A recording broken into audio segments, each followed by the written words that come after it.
அனைத்து உரிமை குரல் நண்பர்களுக்கும் வணக்கம். என்னதான் தற்போது மக்களவைத் தேர்தலில் திமுக கட்சி வெற்றி பெற்றிருந்தாலும் திமுக கட்சி ஒரு பெரிய விரத்தில் இருக்காங்க அப்படின்னு தான் சொல்லி ஆகணும். ஏன்னா பெண்களுடைய வாக்கு பார்த்தீங்கன்னா நாம் தமிழ் கட்சிக்கு அதிகமாக விழுந்திருக்கு அப்படின்றது ஒரு கணக்கெடுப்பு சொல்லுது.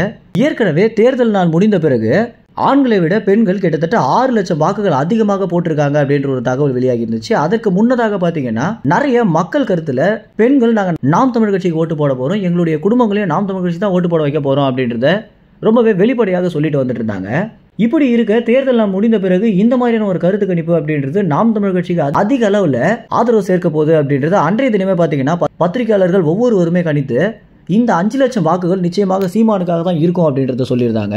பத்திரிகையாளர்கள் சொல்லியிருந்த மாதிரியே தேர்தலுடைய முடிவுகள் பார்த்தீங்கன்னா கிட்டத்தட்ட சீமானுக்கு 35 லட்சம் வாக்குகள் வந்திருக்கு. ஏற்கனவே 21 தேர்தலில் 30 லட்சம் வாக்கு வாங்கி சீமான் பார்த்தீங்கன்னா தமிழ்நாட்டுடைய 3வது பெரிய கட்சியாக மாறியிருந்தாரு. இதனை அடுத்து தற்போது 35 லட்சம் வாக்கு வாங்கியிருக்க ஒருவேளை அந்த 5 லட்சம் பெண்களும் சீமானுக்கு மட்டுமே ஓட்டு போட்டிருப்பாங்களோ அப்படின்ற ஒரு மிகப்பெரிய சந்தேகம் தான் பாத்தீங்கன்னா அனைத்து தரப்பு மக்களுக்குமே எழுந்திருக்கு.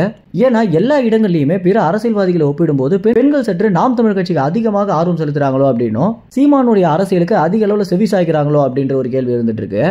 இப்படி இருக்க திமுக கட்சி 40க்கு 40 தொகுதியிலையும் வெற்றி பெற்றிருந்தாலுமே எல்லா பகுதிகளிலுமே அவங்களுடைய வாக்குகள் சூறையாடப்பட்டிருக்கு அப்படின்றத உணர்ந்திருக்காங்க.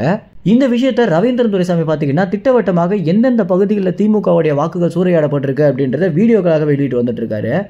இந்த விஷயங்களை அறிஞ்ச பிறகு நாம் தமிழ் கட்சி மேல ஒரு பெரிய விரக்தியும் கோபம் தான் பாத்தீங்கன்னா திமுக கட்சிக்கு எழுந்திருக்கு. ஏன்னா இந்த விஷயம் அப்படின்றது தொடர்ச்சியாக நீடித்துச்சு அப்படின்னா நாம் தமிழ் கட்சியுடைய வாக்கு வங்கி எங்கேயோ போயிடும் அப்படின்றத இப்பவே பாத்தீங்கன்னா திமுக கட்சி உணர ஆரம்பிச்சிருக்காங்க.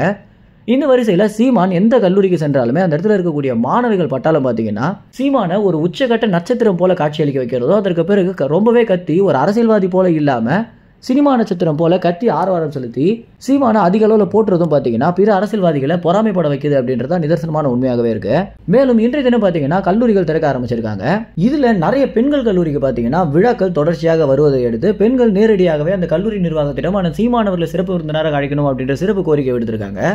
இந்த விஷயத்தை பார்த்தீங்கன்னா நாம் தமிழ் கட்சியுடைய நிர்வாகிகள் ஆனால் சீமானிடம் முறையிடும் போது மாணவிகளுக்காகவும் மாணவர்களுக்காகவும் எல்லா வேலையும் விட்டுட்டு கூட நான் வர தயாராக இருக்கேன் அப்படின்றது தெரிவிச்சிருக்காரு. நமக்கு நம்பிக்கையான நிர்வாகிகள் பார்த்தீங்கன்னா இந்த ஒரு தகவலை நம்மிடம் தெரிவிச்சிருக்காங்க. மேலும் வரும் காலத்தில் இந்த ஆதரவு அப்படின்றது எந்த அளவுக்கு பெருகும் அப்படின்னு நீங்க நினைக்கிறீங்களோ உங்க கமெண்ட்ஸ் தெரிவிங்க. நன்றி, வணக்கம்.